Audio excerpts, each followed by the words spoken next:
Monsieur le Premier ministre, Mesdames, Messieurs les membres des institutions républicaines, Messieurs les membres du gouvernement, chers invités, je voudrais avant tout vous remercier au nom du peuple de Guinée et de son gouvernement pour avoir bien voulu, malgré vos calendriers très chargés, venir avec nous assister à cet important événement. Je vous souhaite la bienvenue et bon séjour en Guinée. Le thème de ce forum est un sujet primordial dans un contexte de rationnement de concours extérieurs pour le financement du développement de nos pays à faible revenu. Je mesure à sa juste valeur cette importante mobilisation d'acteurs, notamment du secteur privé, d'organisations de la société civile, d'hommes politiques, d'hommes des institutions internationales, pour débattre de ce thème. Pour réussir son développement, un pays doit savoir mobiliser ses propres ressources, réduire sa dépendance vis-à-vis de l'aide ou d'autres financements extérieurs. C'est le principe de compter sur ses propres forces que nous avons oublié. Le principe de compter sur ses propres forces, c'est que l'investissement national doit être l'essentiel et les apports extérieurs le complément. Donc, tout en profitant de cette occasion pour féliciter et remercier nos partenaires techniques et financiers pour le soutien qu'ils nous ont apporté, nous devons nous pencher sérieusement sur nos ressources propres. La mobilisation accrue des ressources intérieures en général et publiques en particulier est donc indispensable pour la satisfaction d'une demande sociale de plus en plus pressante et croissante, surtout en termes d'infrastructures socio-économiques. Elle contribue également au maintien d'équilibre macroéconomique et au renforcement de la résilience de notre économie. Un faible niveau de mobilisation des ressources ne peut soutenir durablement le financement du développement et est incompatible avec la réalisation de l'objectif d'émergence de la Guinée qui constitue l'essence de ma vision pour mon pays et le socle de mon projet de société. La mobilisation des ressources domestiques apparaît aujourd'hui comme un véritable défi qu'il faut relever. En effet, nous avons beaucoup d'obstacles. Le ministre du Budget en a cité. L'accroissement des recettes fiscales requiert une forte volonté politique, mais aussi un civisme fiscal. Le civisme fiscal simule la mobilisation des recettes lorsque la légitimité fiscale n'est pas contestable. Lors de la réunion à l'hôtel Camayen, avec les partenaires du secteur informel, il y a un sketch extrêmement intéressant. Les gens disaient, nous voulons bien payer les impôts, mais à condition que ces impôts servent à la population. Mais quand les impôts payés vont dans les poches de ceux qui ramassent des impôts, évidemment, nous ne sommes pas prêts à payer. Donc, on ne peut pas demander aux gens de payer les impôts s'ils ne savent pas que les fruits de cet impôt est utilisé pour le bien-être de la société et si c'est capté par les éléments du ministère de l'économie, c'est-à-dire par le secteur des impôts.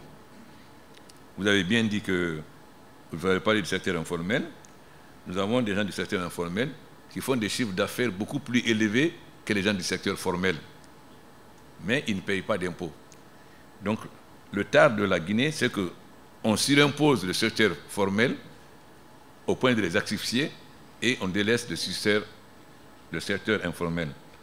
Or, en tant que professeur de finances publiques, je sais que l'impôt tue l'impôt. Donc, si vous surchargez le secteur formel parce qu'il est plus facile à contrôler, évidemment, on ne peut pas faire de ressources intérieures. En plus des recettes publiques, l'apport du secteur privé constitue aujourd'hui pour notre pays une source importante du financement du développement par le biais des investissements ainsi que la création d'emplois. Il est évident que tout le monde ne peut pas être fonctionnaire et que pour le développement économique, nous devons compter sur le secteur privé. C'est pourquoi à chacun de mes voyages, je parle avec les gens du secteur privé afin de leur permettre de trouver des partenaires pour des jeunes ventures, ce qui va leur permettre de créer une classe d'hommes d'affaires. C'est la même chose dans le domaine des mines, où avec Winning, nous sommes mis d'accord que des Guinéens aient des blocs, même si c'est des petits blocs, qui seront préfinancés par Winning et rachetés afin de créer, pour que dans le secteur minier aussi, on ait des Guinéens qui soient aussi des opérateurs dans ce secteur-là, parce que nous ne pouvons pas être un scandale géologique et que nos mines ne soient exploitées que par des étrangers. Mobiliser le financement privé va de pair avec un environnement propice aux affaires qui a tenu de différents risques. Malheureusement, notre ministère des Finances n'est pas organisé dans ce sens. Parce que pendant que les autres pays cherchent à attirer les investisseurs, nous avons créé ce que nous appelons ticket d'entrée. Comment voulez-vous attirer les gens qui investissent quand vous leur demandez déjà de payer quelque chose? L'intelligence, c'est de laisser les gens investir quand ils seront là. Progressivement, maintenant, on peut leur demander des charges. Mais si, mais si dès le départ, vous leur demandez de l'argent, comment voulez-vous qu'ils investissent? Donc, on n'a pas un esprit de mobilisation. Ensuite, le grand défaut de la Guinée, nous avons peur de nous endetter. Malheureusement, s'endetter, Carlos, pour les dépenses de fonctionnement est totalement inopérant et dangereux. Mais s'endetter pour les demandes d'investissement, c'est ce qui fait avancer un pays. Nous avons été en Chine. La Chine a annulé la dette. Mais combien? Comme nous ne nous endettons pas pour faire des investissements, la dette que la Chine a annulée n'était pas énorme. Ça veut dire que si on s'était beaucoup endetté, la Chine aurait... Voilà. Donc, il y a un changement total de la culture. Je m'excuse près de nos amis du Fonds monétaire. L'autre défaut, c'est que nous ne réfléchissons pas, nous attendons que le Fonds monétaire réfléchisse à notre place. Non, c'est nous qui devons définir notre politique, aller vers le Fonds monétaire. Mais si c'est les autres qui réfléchissent à notre place, finalement, on ne peut pas faire avancer le pays. Les cadres guinéens manquent de courage économique et politique. Ils ne peuvent pas se prendre en charge, dire voilà ce que nous voulons et convaincre les autres que c'est ça qui est bien pour la Guinée. Ce n'est pas quelqu'un qui peut définir ce qui est bien pour la Guinée, c'est les Guinéens qui peuvent définir ce qui est bien pour la Guinée.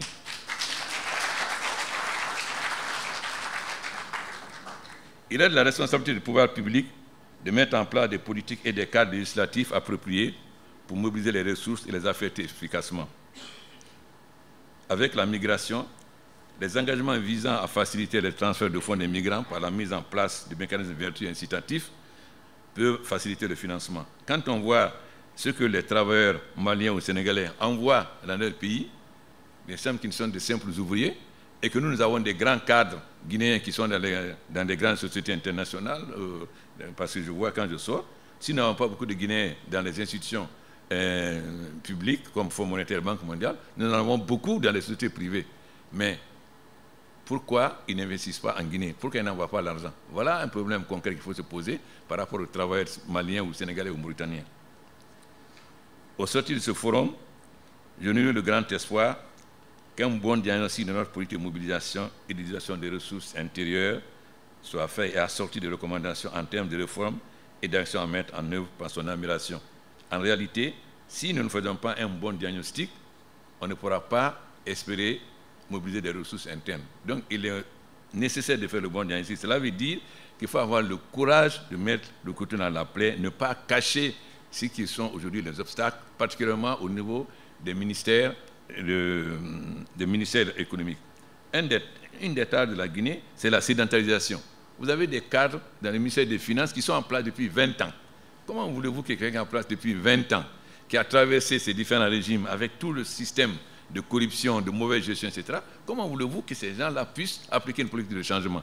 C'est le manque de courage des ministres de demander qu'on change les gens, parce qu'on a peur que telle ethnie dise on a enlevé mon frère, telle ethnie dise on a enlevé mon cousin, etc. Donc, face à ça, on a peur de faire les réformes. Ce qui fait que ces gens qui ont toutes les mauvaises habitudes restent. Alors que la Guinée a une population qui est jeune, nous avons aujourd'hui des jeunes cadres brillants, etc., qui peuvent, lorsqu'ils sont introduits dans l'administration, ils peuvent complètement changer. Mais on a peur, parce qu'on se dit, il y a les élections, il y a les élections. Mais si on a peur des élections, la Guinée n'ira jamais de l'avant. J'encourage vivement le gouvernement tout entier, particulièrement des ministres économiques, qui ont pris l'initiative d'organiser ce forum de portée internationale, et tous les cadres de l'administration qui n'ont ménagé aucun effort pour assurer la réussite de cet important événement.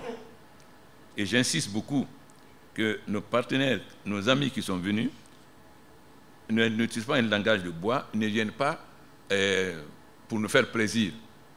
Ils doivent réellement, le Premier ministre Doum, il a travaillé avec nous depuis un moment, il connaît l'état de ce pays. Paolo Gomez avec nous depuis un moment, il connaît l'état de ce pays. Carlos Lopez, tu es venu, tu connais. Il faut que vous ayez le courage de dire, voilà ce qui ne va pas. Si on veut mobiliser les ressources intérieures, voilà ce qu'il faut corriger. Sinon, le forum n'aura aucun intérêt si on vient. J'ai souhaité que la plupart des responsables économiques des différents régimes assistent pour qu'ils apportent aussi leurs connaissances. La soirée a été Premier ministre, il a été ministre des Finances. Ousmane Kaba a été ministre des Finances, Madi Kaba a été ministre des Finances, etc., Alassane gouverneur, etc., Baouri responsable. Donc, que je suis apporte leur contribution parce que ce n'est pas l'affaire du gouvernement, c'est l'affaire de tous les Guinéens, toute tendance politique confondue, parce que si la Guinée va de l'avant pour tout le monde. Si on est en retard, c'est pour tout le monde. C'est pourquoi je souhaitais que chacun soit associé à ce débat, qu'il apporte sa contribution et son expérience et les leçons qu'il pense qu'on peut tirer pour que le pays aille de l'avant dans l'intérêt de tout le monde. C'est sur ce mot que je déclare solennellement ouvert les travaux du premier forum international sur la mobilisation et l'utilisation efficace des ressources intérieures de la Guinée. Vive la Guinée, je vous remercie.